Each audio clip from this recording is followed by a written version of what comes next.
1 cup সুজির সাথে 2 চামচ ঘি মিশিয়ে খুব সহজে এভাবে একবার বানিয়ে খেয়ে দেখুন। দ্বিতীয়বার দোকান থেকে আর কিনে খেতে ইচ্ছে হবে না। একটা খেলে 10টা খেয়ে নেবেন, এতটাই খেতে সুস্বাদু। একদম পুরো রসালো আর নরম তুলতুলে, মুখে দিলেই মিলিয়ে যাবে। এই মিষ্টিগুলো তৈরি করার জন্য প্রথমেই আমি একটা কড়াইয়ের মধ্যে 1 কাপ পরিমাণ সুজি নিয়েছি। গ্যাসের ফ্লেমটা একদম সিম আঁচে রেখে সুজিটা প্রথমে শুকনো কড়াইতে এইভাবে একটু নেড়ে চেড়ে নেব। এবারে এর মধ্যে আমি দিয়ে দিচ্ছি 2 চামচ পরিমাণ ঘি। ঘি দিলে পরে মিষ্টির গন্ধটা খুব ভালো আসে, তবে আপনারা চাইলে ঘিয়ের বদলে সাদা তেলও এক্ষেত্রে ব্যবহার করতে পারেন। এবার ঘিয়ের সাথে সুজিটা এইভাবে হালকা একটু নেড়ে চেড়ে নেব।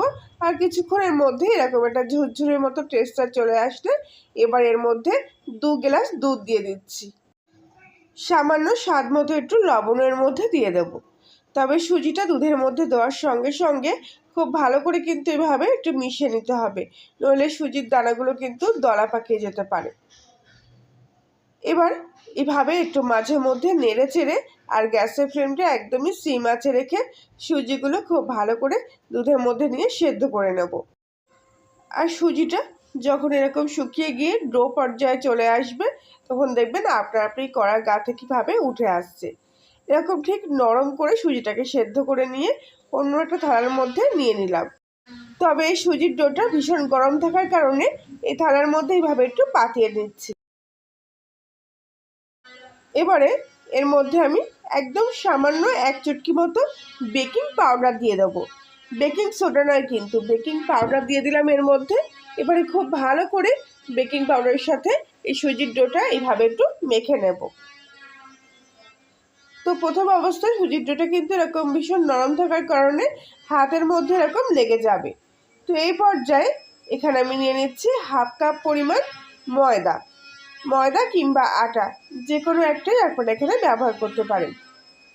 তবে অবশ্যই যে পরিমাণ সুজি নিতে হবে তার অর্ধেক পরিমাণ মতো ময়দা নিতে হবে।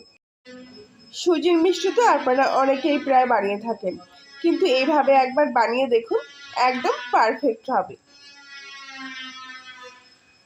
সুজিটা এরকম নরম থাকলেই কিন্তু তবেই ময়দাটা খুব ভালো করে এর সাথে মেশানো যাবে। তাই অবশ্যই সুজিটাকে এরকম একটু নরম পাক করে সেদ্ধ করে নিতে হবে। তো এবার খুব ভালো করে এরকম করে কিন্তু সুজি আর ময়দাটা এরকম করে মিশিয়ে নিতে হবে। যেরকম আমরা সাধারণত ছানার মিষ্টি করার সময় ছানাটাকে এরকম পাতিয়ে পাতিয়ে নিয়ে ভালো করে মেখে নেই, ঠিক সেরকম করে কিন্তু সুজি আর ময়দাটাকেও এরকম করে করে একটু হালকা পাতিয়ে পাতিয়ে নিয়ে মিশিয়ে নিতে হবে। ঠিক এরকম একটা নরম পাকের ডো তৈরি হয়েছে। আর এই অবস্থায় এই ডোটাকে এরকম এক জায়গায় করে নিয়ে কিছুক্ষণের জন্য পুরো খোলা হাওয়ায় এরকম রেস্ট রেখে দিতে হবে। আপনারা চাইলে এটা ঝুলিয়ে চাপা দিয়ে রাখতে পারেন। তো ততক্ষণে আমি এখানে চিনি শিরা তৈরি করে নেব। তার জন্যে 1/2 কাপ পরিমাণ চিনি নিয়েছি আর তার সাথে 1.5 কাপ পরিমাণ জল। চিনির সাথে জলটা খুব ভালো করে কিছুক্ষণ ধরে মিশিয়ে নেব।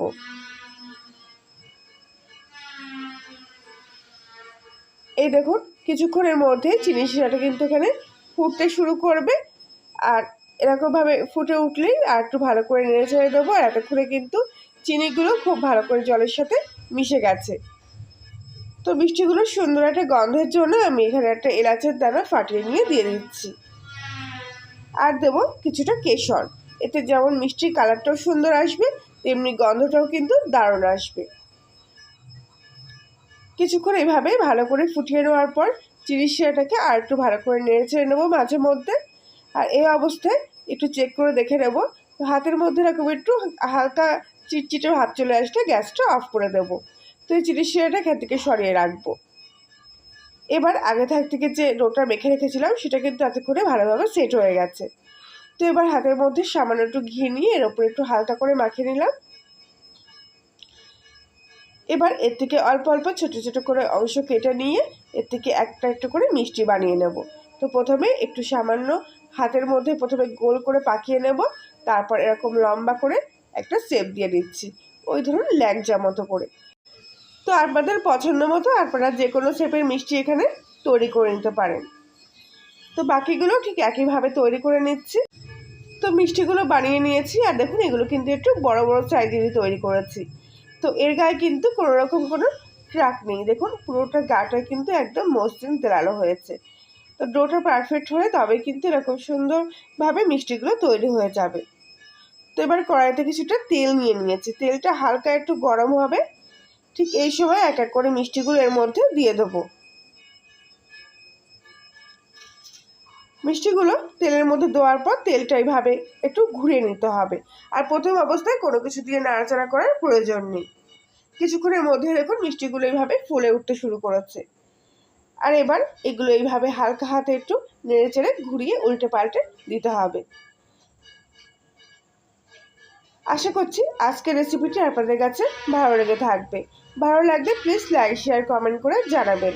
আর আপনি যদি কর্নেল রান্নাঘর নতুন সদস্য হয়ে থাকেন তাহলে প্লিজ চ্যানেলটি সাবস্ক্রাইব করে পাশে থাকবেন এবং পাশের বেল আইকনটি প্রেস করবেন নতুন করে ভিডিওর আপডেট পাওয়ার জন্য।